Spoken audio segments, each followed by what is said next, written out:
એવા અણમોલ મોતી ગુજરાતના રે એમાં માનવીયું આવે ગામો ગામના રે એમાં બંધન નથી રે નાથ જાતના રે એવા અણમોલ મોતી ગુજરાતના રે. નમસ્કાર મિત્રો, અનમોલ મોતી ગુજરાતના અમારા કાર્યક્રમમાં હું અમીર વડોદરા આપ સૌનું સ્વાગત કરું છું.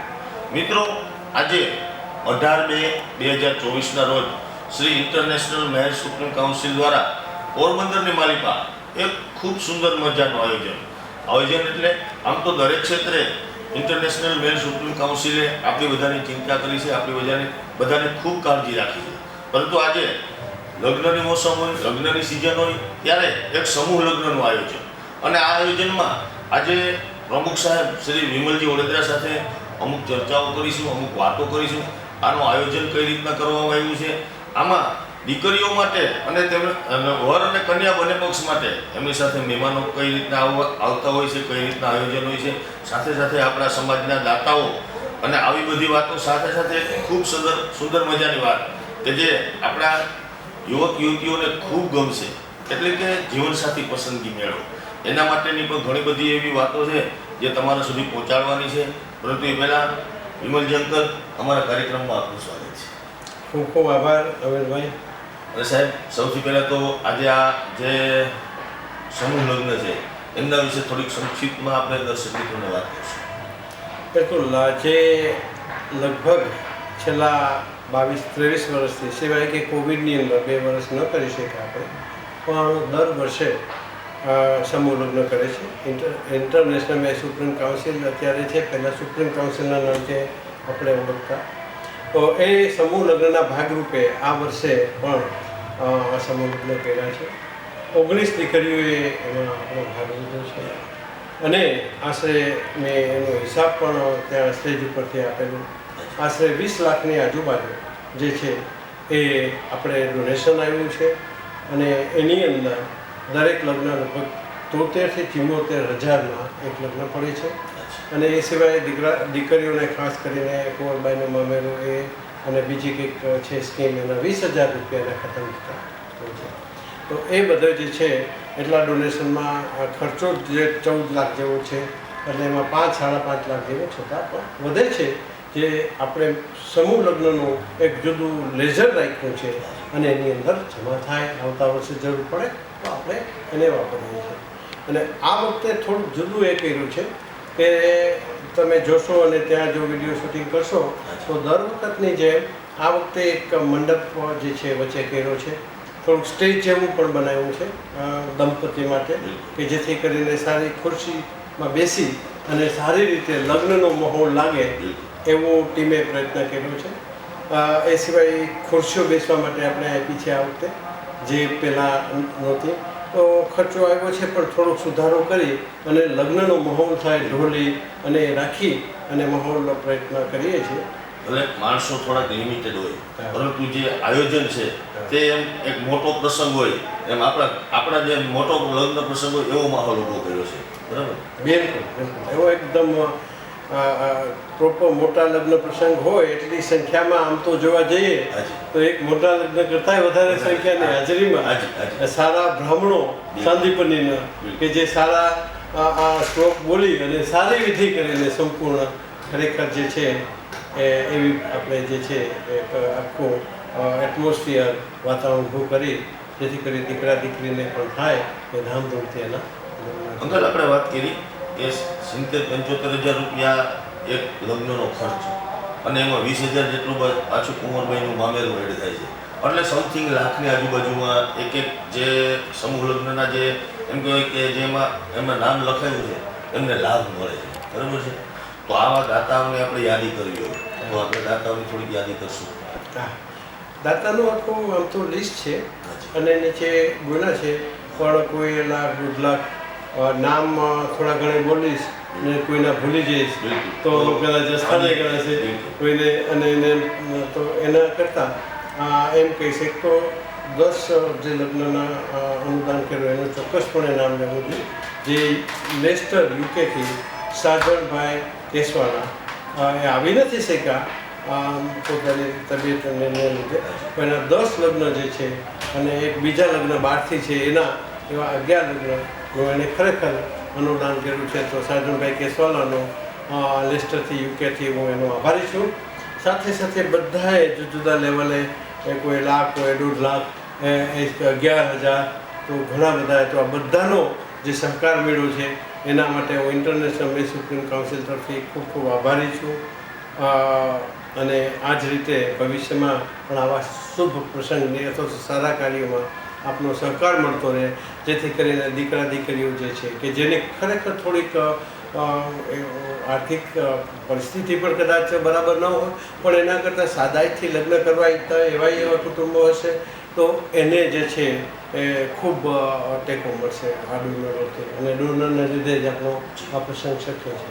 અને અંકલ, આજે 19 સમૂહ લગ્ન છે, આપણી આટલી બધી વિશાળ મોટી નહેર જ્ઞાતિ આપણા પોરબંદર, ખાસ કરીને પોરબંદર અને આજુબાજુના વિસ્તારમાં, તો ક્યાંક ને ક્યાંક એવું લાગે છે કે સંખ્યા બહુ ઓછી છે. ખરેખર દાતાઓ ખૂબ છે, તેમને ખૂબ આપવું છે, પરંતુ હજી પણ આનો લાભ લેવામાં, અગર તો આમાં આપણે સામેલ થવામાં કાંઈક ને કાંઈક લઘુતા ગ્રંથિથી પીડાય છે, અગર તો કાંઈક નાનપ અનુભવીએ છે, એની બાબતમાં આપ શું કહેશો? હા, ના ચોક્કસ હમીરભાઈ, બહુ સરસ પ્રશ્ન તમે પૂછ્યો છે. 1-2 વર્ષ મેં 2020માં જવાબદારી લીધી, એ પછી 1-2 વર્ષ લગ્ન ન થઈ શક્યા. પણ હવે જે થાય છે એમાં હું અપેક્ષા રાખું, આશા રાખું કે વધારેમાં વધારે ખરેખર જે છે આપણા દીકરા દીકરીઓ ગામડા લેવલે કોઈ પણ જાતનો સંકોચ વગર એક સારી રીતે લગ્નો કરવાના પ્રયત્નો છે. અને આજે પણ આપણે જોઈએ તો આખું ગ્રાઉન્ડ ભરાઈ ગયું છે. કદાચ પોતાના લગ્ન હોય તો પણ જે માણસો થાય એ આપણા જ મહેમાનો ગણીએ તો હું તો દીકરા દીકરીઓને કહું છું કે સારામાં સારા તમારા જે છે તમે ઉત્સાહથી આમાં જોડાવ, જેથી કરીને તમારા પોતાના જે પૈસા છે એ ક્યાંક ને ક્યાંક તમારા ભવિષ્યની અંદર કોઈ મકાન લેવામાં, કોઈ બીજી વસ્તુની અંદર ઉપયોગ કરી શકશો. અને સમાજના ભાગરૂપે અમે જે પ્રયત્ન કરીએ છીએ એનો લાભ તમે લઈ શકશો. તો ખરેખર સંકોચ ન અનુભવવો જોઈએ અમીરભાઈ. અને આવતા વર્ષે હું આશા રાખું કે 20 નહીં પણ 100 કે 125 સવાયો હંમેશા સારો, તો 125 લગ્ન થાય એવી હું અપેક્ષા રાખું. ખરેખર બહુ ઓછી ઘટનાઓમાં બનતું હોય છે અંકલ કે દાતાઓ જે છે તે રિક્વેસ્ટ કરતા હોય. આમ તો જેને લેવું છે એને રિક્વેસ્ટ કરવાની હોય, પરંતુ દાતાઓ રિક્વેસ્ટ કરે છે કે પ્લીઝ આનો લાભ લો. અને અંકલ, વાત કરી લગ્નની કે આ રીતના સમૂહ લગ્ન થાય છે, આવી બધું આયોજન છે, આવી બધું એનું કામ છે, પરંતુ અત્યારે સૌથી મોટો મૂંઝવતો પ્રશ્ન યુવાનો માટે કોઈ હોય તો કન્યા શોધવી. કારણ કે એટલું જ અઘરું, લગ્ન તો માણસ હજી ગમે તેમ કરીને ખર્ચો કરી લે, પરંતુ કન્યાને સારો વર શોધવો, અગર તો વરને સારી કન્યા શોધવી થોડીક અઘરી બાબત છે અને ખૂબ હાર્ડ છે અત્યારના સમયમાં. એના માટે આપણે શું કરી રહ્યા છીએ? વાહ અમીરભાઈ, તમે બહુ સરસ પ્રશ્ન પૂછ્યો ફરીથી. ખરેખર જૂનવાણી વાત કરીએ તો એવો સમય હતો કે ખાંડે જે છે લગ્ન થતા, મને યાદ છે, તમે જોયા છે એટલે એની અંદર તલવાર જતી ખાલી અને લગ્ન કરીને વહુને લઈ આવતા. તો એ સમય જુદો હતો. ત્યારે આપણો આખો આ વિસ્તારમાં જ આપણી મેરની કોમ્યુનિટી હતી, ગામડાઓમાં હતી, શહેરમાં પણ ઓછી હતી. એટલે એકબીજાને સગાઈ માટે જ્યારે ઉંમરલાયક થતા ત્યારે મા બાપ વચ્ચે આવતા, કોઈ એવા વડીલો આવતા, એ પણ વચ્ચે રહેતા કે ભાઈ અમે વચ્ચે બેઠા, આની છોકરી છે, આના લગ્ન કરો, અને કંઈ થાય તો એ વચ્ચે રહેતા અને એનો ઠપકો સાંભળી ને પછી એની મર્યાદા રાખીને એ ચલાવતા. સમય બદલાયો છે, સમયની વાત છે. સમય બદલાય એની સાથે પર્યાવરણ, સામાજિક જે કોઈ વ્યવહારો હોય એ બધું બદલાતું હોય છે. ને એના ભાગરૂપે ખાસ કરીને જે સ્થળાંતર થયું છે, જે એજ્યુકેશન વધ્યું છે, એને લીધે આપણી જ્ઞાતિની અંદર, જુદા જુદા શહેરોની અંદર, એ સિવાય વિદેશની અંદર જે ગયા છે, અને એને કારણે કદાચ આજે દીકરા દીકરીઓને એકબીજા ઘરે જઈને જોવાનું થતું હોય કે કોઈ વડીલોને વચ્ચે રહેવાનું થતું હોય તો એમાં પણ તકલીફ પડે છે, અથવા એવા વડીલો પણ નથી રહ્યા જે પહેલાંની જેમ. આ હકીકત છે. તો એ સમયે ખરેખર ઇન્ટરનેશનલ મેલ સુપ્રીમ કાઉન્સિલે એ એક છે, મેં આવ્યા પછી જ આમ તો બનાવી હતી, જે ડિજિટલ ડિરેક્ટરીની નીચે હતી. પણ એમાં થોડી તકલીફ થતી હતી એટલે આપણે સેપરેટ ફરીથી ગયા વર્ષે એપ કરી અને એની અંદર આખી ટીમ એમ તો કહું અર્જનભાઈ ને બધા આલાભાઈ, બચુભાઈ, નાગેશભાઈ, કોઈના કદાચ નામ ભૂલાઈ જાય તો ક્ષમાયાતના, ભાવનાબેન, લેડીઝ બધી ભેગી થઈને મેટ્રીમોનિયલ એપ બનાવી અને જેની અંદર ખાલી મેટ્રીમોનિયલનું જ છે. સાવ સીધી અને સાદી એપ છે. એમાં કોઈ પણ તમને ઘણું બધું માણસોએ પોતાના જે છે 2 શબ્દોમાં વિડીયો બનાવીને મૂકેલું છે, ફેસબુકમાં છે, વોટ્સએપમાં છે. કોઈ પણ યુવાનો કે યુવતીઓ જોડાઈ શકે છે બહુ સહેલાઈથી. એની અંદર તમારા ડેટા સિક્યોર છે. દીકરીઓને એનો ફોન નંબર ન આપવો હોય તો એ સંતાડી શકે છે, હાઇડ કરી શકે છે. તો એ જે છે એનો લાભ લો. એના ભાગરૂપે જે કંઈ ખર્ચો કરીને એપ અમે તો બનાવી, પણ એ એપ અત્યારે પણ એમ તો ઘણી સંખ્યા જોડાઈ ગઈ છે. અમીરભાઈ 300-350 ની આજુબાજુ અને વધારે જોડાય છે. દરેક ગામડાઓમાં અમે સ્ટીકર લગાવ્યા છે કે જેથી કરીને એક જવાબદાર સંસ્થા જ્ઞાતિની અને બીજી સંસ્થાઓને પણ હું વિનંતી કરું છું કે આપનો પણ સહકાર જોઈએ છે. બધાના સહકારથી આ જો થશે તો જે દેશ વિદેશ કે જુદા જુદા શહેર હોય, રાજકોટ, જામનગર, અમદાવાદ, મુંબઈ કે ઇન્ડિયાના કોઈ પણ શહેર હોય તો ત્યાંથી પણ એકબીજા સાથે આ એપ થ્રુ મેટ્રીમોનિયલ એકબીજા કોન્ટેક્ટમાં રહેશે. અને તમને કદાચ એમ થતું હોય કે અમારે આની જરૂર નથી તો પણ હું તો એમ કહીશ કે તમારી મિત્રતાના ભાવે પણ કોઈકની ઓળખાણ થશે જે ક્યાંક ને ક્યાંક કામ લાગશે. તો આનો ખરેખર તમે બહુ સરસ પ્રશ્ન પૂછ્યો અને હું અપેક્ષા રાખું કે આપણી જ્ઞાતિ અને ખાસ યુવાનો અને મા બાપમાં પણ ક્યાંક સંકોચ છે એને પણ હાથ જોડીને વિનંતી કરું છું કે અમે તો એપ બનાવી પણ તમે નહીં સંકોચ. તમારા છોકરાઓને કહો કે ભાઈ આમાં જોડાવ, આમાં ખોટું નથી. તમે ઉંમરલાયક છે. પહેલાંય કહેતા હતા આપણે નાતરા ગોતતા તો કાંક ને કાંક કહેતા હતા કે ભાઈ આ ફલાણાની દીકરી જે છે હા વેલો ન છોડે તો એ પણ હતું. તો આનો લાભ લ્યો અને એનાથી તમારે ખૂબ જુદી દીકરો કે દીકરી હોય અને 500 કે 1000 કે જે સંખ્યા વધે એમાંથી એને એનું સુટેબલ પાત્ર ગોતવું હોય તો શક્યતાઓ ઘણી બધી મોટી વધી જાય છે પહેલાં કરતાં. એટલે ફરીથી આની મહત્વતા ખૂબ છે અને ભવિષ્યમાં આ જ હવે રહેવાનું છે.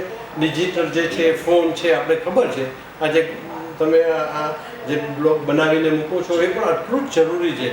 અને જે કોઈ આપણા મેર કોમ્યુનિટીમાં છે, રામભાઈની દીકરીને બધા, તો તમે બધા જે મૂકો છો એનાથી એક અવેરનેસ આવે છે અને એ અવેરનેસ જ્ઞાતિમાં આવવી જોઈએ. બધી જ્ઞાતિઓ કરે છે. તો ફરીથી તમને પણ હું શુભેચ્છાઓ આપું છું કે પુષ્કળ તમે જે કંઈ કરો એમાં તમને પણ સફળતા મળે અને જે સારા વિચારો છે એને ચોક્કસપણે તમે સમાજની અંદર જે છે પ્રોપર એનું માર્કેટિંગ અથવા તો એમ કહીએ કે અવેરનેસ જેને કહીએ તમે અપાવી શકો. બહુ સરસ મજાની વાત વિમલ અંકલે કરી અને એવા વડીલોના આશીર્વાદથી આજે અમે જે કાંઈ કરી રહ્યા છીએ એને ખૂબ બધી સફળતાઓ પણ મળે છે અને હજી ઘણી બધી મંજિલ છે તે સફર પાર કરવાની છે. એમાં આપના આશીર્વાદ અમારા માટે એમ કહેવાય કે એક જડીબુટી સમાન સાબિત થઈ રહ્યા છે ઘણી વાર. અને અંકલે વાત કરી જીવનસાથી પસંદગી મેળો જ કહી શકાય એને ઓનલાઈન સોશિયલ મીડિયા મારફત. અંકલ આ એક નવું સ્વરૂપ છે. અમુક વર્ષો પહેલાં આપણે જોયું છે કે આ સ્વયંવર જેવું જ એક માળખું કહી શકાય કે દીકરીઓને વર પસંદ કરવાની આઝાદી હતી, છૂટ હતી અને અનેકમાંથી પસંદ કરવાની છૂટ હતી. એટલે આમાં પણ અનેક મૂર્તિયાઓ હોય. અગર તો વરને કન્યા પાસ કરવા માટે ઘણી બધી કન્યાઓ હોય તેમાંથી એકાબીજાને અનુકૂળ હોય, એકાબીજાને લાયક હોય અને પાસ કરે, વધુ સારી રીતના એકાબીજાને જાણી શકે, સમજી શકે, જેથી કરીને ભવિષ્યમાં જે એનો સંસારનો રથ છે તે સારી રીતના ચાલી શકે. અને ખૂબ સરસ મજાની ઉમદા કાર્ય જે કરી રહ્યા છે અંકલ અને તેમની ટીમ.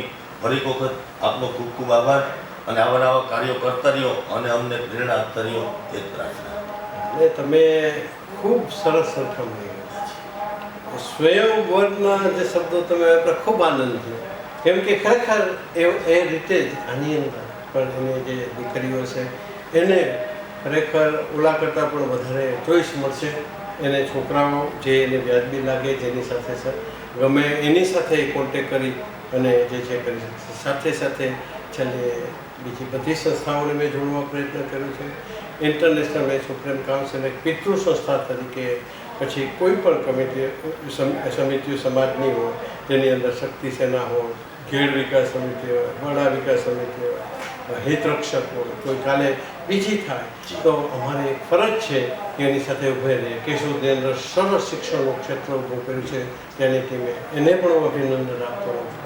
પણ એની સાથે સાથે મારી ફરજ છે કે એક અમારા ટીમ જે છે તેની અંદર મહામંત્રી બચુભાઈ અને જીતુભાઈ મદદ બંને પુષ્કળ સારી રીતે એના સંકલનથી મદદથી અને એનું સંકલન નીચેના ભાગે બધા પ્રમુખો જેની અંદર જે છે અર્જનભાઈ ખિસ્તરિયા, લાખાભાઈ કેશવાલા જે છે એ સિવાય નવગણભાઈ અમારા છે, કારાભાઈ સુખાભાઈ કેશવાલા, રામભાઈ વડોદરા, હર્ષિભાઈ, આખી ટીમ અમારા ટ્રસ્ટીઓ અને એ સિવાય જે કોઈ કાર્યકરો છે એ બધાનો અને ફરીથી અમારી બધી જે છે કમિટીઓ ખુલ્લી છે. કોઈને પણ જોડાવવું હોય તો તમે જોડાવ, હું વિનંતી કરું છું. ચોક્કસ ટીકા કરો તો એ ટીકાને માનીએ છીએ. સર આંખો બરાબર છે, અમારાથી થશે એમાંથી સુધારા અમે કરશો ચોક્કસપણે. પણ ઘણી વખત ટીકા કરવા કરતાં તમે આવો, જોડાવ, કામ કરો. તમને હું ખાતરી આપું છું કે તમને અધિકાર મળશે તો એનાથી જે છે એ વધારે ફાયદો સમાજને થશે અને તમે પોતે તમારે જે કંઈ કરવું હશે કરી શકશો. એટલે આ ફરીથી મારા અથવા આ સંસ્થા પૂરતી નહીં, બીજી સંસ્થા માટે પણ બે શબ્દો કહો એ પહેલાં થોડાક પાછા હટી અને વિચારજો, એમાં જઈને કદાચ મદદ કરજો એવી વિનંતી હું કરીશ એની ટીકા કરતાં પહેલાં, જેથી કરીને આપણા સમાજનું જે કાર્ય કરવાનું થાય એ કરી શકાય. ફરીથી ખરેખર હું આપ સૌનો આભારી છું કે આપણો મેસેજ જે છે સમાજના કાર્ય માટેના સારા ભાગરૂપે મારો પ્રયત્ન છે અને તમારો પણ એક પ્રયત્ન છે. તો સારા કાર્યોને સમાજમાં મૂકીએ, સારા વિચારો મૂકીએ, જેથી કરીને સમાજની અંદર આપણે જે પ્રગતિ કરવી છે એ સમાજની પ્રગતિ થાય અને એમાં બધાએ ક્યાંક ને ક્યાંક આપણે ભાગ લઈ શકીએ છીએ. તમે લો છો તો હું સંપૂર્ણપણે માનું છું. ફરીથી ખૂબ ખૂબ આભાર. અને અંકલે જેમ કીધું, કોઈ પણ સંસ્થા વિશે કાંઈ પણ કોમેન્ટ કરતાં પહેલાં, કાંઈ પણ બોલતા પહેલાં આપણે તેને અંદરથી જાણીએ, અંદરથી સમજીએ, એમની કાર્યશૈલીની આપણે પૂરી માહિતી મેળવીએ. અગર સલાહ સૂચન આવકાર્ય હશે તો એ સંસ્થાઓ, કોઈ પણ સંસ્થાઓ તેનો અમલ પણ કરે છે. અને સાથે સાથે આમ તો એકાદ બે લગ્ન તો આપણે ઘણી બધી જગ્યાએ કર્યા હોય, પરંતુ આજે 19 લગ્ન છે. ઋષિકુમારો મંત્રોનો સરસ મજાનો ઉચ્ચાર કરી રહ્યા છે, અમારી માવડીઓ સરસ મજાના ગીતોની રમઝટ બોલાવે છે. એટલે વધુ સમય અંકલનો નથી લેવો, અમારે પણ નથી લેવો. અને તમારા જે કોમેન્ટો, કાંઈ સલાહ સૂચન હોય તો તે પણ આવકાર્ય છે. ખાલી મેસેજ મારો એક મારું ફેમિલીની અંદર પણ હું એનો આભારી છું કે આજે સ્મિતા મારી વાઇફ છે, એનો મને ટેકો મળે છે. છોકરાઓ મારો ધંધો સંભાળે છે યુકેમાં, તો એને લીધે હું કરી શકું છું. તો મારું કુટુંબ, મારું ફેમિલી, એનો આપણે ખૂબ આભારી. જે કાંઈ અંકલ પોતાનો મોટા ભાગનો સમય એટલે સંપૂર્ણ સમય કહી શકાય કે જે ખરેખર આપણા સમાજ માટે, આપણી જ્ઞાતિ માટે આપી રહ્યા છે. તો પાછળ તેમનું જે કાંઈ ધંધો, બિઝનેસ જે કાંઈ પણ છે એ વ્યવસ્થિત બાળકો, તમારું ઘર જે છે, તમારા વાઈફ એટલે કે અમારા આંટી સરસ રીતે સંભાળી રહ્યા હોય એટલે જ કરી શકું છું, નહીં તો આ થાય નહીં. અને અંકલના સંસાર રથનું જે પડ્યું છે, જે રથ છે તે બરાબર ચાલી રહ્યો છે. અને એટલા માટે બીજાના જે સંસાર રથ છે તે પણ સારી રીતના ચાલે તે માટે અંકલ કોશિશ કરી રહ્યા છે. અને તેમાં આપણે તેમને જ્યાં આપણા જેવું જ્યાં કામ હશે ત્યાં સાથ સહકાર પણ ચોક્કસ આપશું.